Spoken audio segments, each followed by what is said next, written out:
గ్రంథం 28వ అధ్యాయం. యూదా రాజైన సిద్కియా ఏలుబడి ఆరంభమున 4వ సంవత్సరము 5వ నెలలో గిబియోను వాడును ప్రవక్తయును అజూరు కుమారుడునైన హనన్యా యాజకుల ఎదుటను ప్రజలందరి ఎదుటను యెహోవా మందిరములో నాతో ఇలాగనెను. ఇశ్రాయేలు దేవుడును సైన్యములకు అధిపతియునగు యెహోవా ఇలాగు సెలవిచ్చుచున్నాడు. నేను బబులోను రాజు కాడిని విరిచి ఉన్నాను. 2 సంవత్సరములలోగా బబులోను రాజైన నెబుకద్నెజరు ఈ స్థలములో నుండి బబులోనునకు తీసుకుని పోయిన యెహోవా మందిరపు ఉపకరణములన్నిటినీ ఇచ్చటికి మరలా తెప్పించెదను. బబులోను రాజు కాడిని విరగగొట్టి యెహోయాకీము కుమారుడును యూదా రాజునైన యెకొన్యాను బబులోనునకు చెరగొని పోయిన యూదులనందరినీ ఈ స్థలమునకు తిరిగి రప్పించెదను. ఇదే యెహోవా వాక్కు. అప్పుడు ప్రవక్త అయిన యిర్మీయా యాజకుల ఎదుటను యెహోవా మందిరములో నిలుచుచున్న ప్రజలందరి ఎదుటను ప్రవక్త అయిన హనన్యాతో ఇట్లనెను.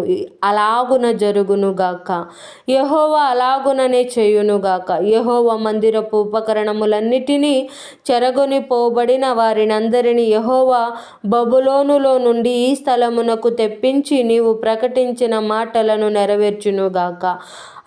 అయినను నేను నీ చెవులలోనూ ఈ ప్రజలందరి చెవులలోనూ చెప్పుచున్న మాటను చిత్తగించి వినుము. నాకును నీకును ముందుగానున్న ప్రవక్తలు అనేక దేశములకు మహారాజ్యములకు విరోధముగా యుద్ధములు జరుగుననియు కీడు సంభవించుననియు తెగులు కలుగుననియు పూర్వకాలమందు ప్రకటించుచు వచ్చిరి. అయితే క్షేమము కలుగునని ప్రకటించు ప్రవక్త యున్నాడే.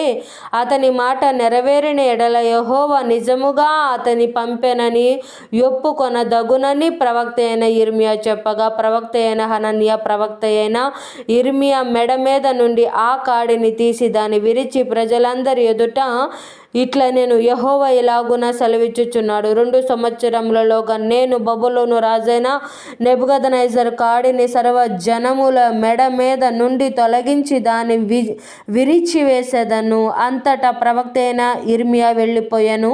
ప్రవక్త అయిన హనన్యా ప్రవక్త అయిన యిర్మీయా మెడ మీదనున్న కాడిని విరిచిన తరువాత యెహోవా వాక్కు యిర్మీయాకు ప్రత్యక్షమై ఇలాగు సెలవిచ్చెను. నీవు పోయి హనన్యాతో ఇట్లనుము. యెహోవా ఇలాగు సెలవిచ్చుచున్నాడు. నీవు కొయ్య కాడిని విరిచితివే, దానికి ప్రతిగా ఇనప కాడిని చేయించవలెను. ఇశ్రాయేలు దేవుడును సైన్యములకు అధిపతియునగు యెహోవా ఇలాగు సెలవిచ్చుచున్నాడు.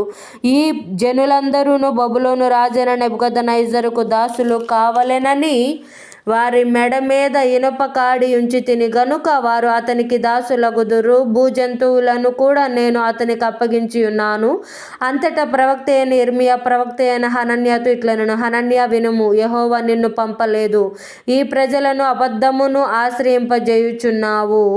కాగా యెహోవా ఈ మాట సెలవిచ్చుచున్నాడు. భూమి మీద నుండి నేను నిన్ను కొట్టివేయుచున్నాను.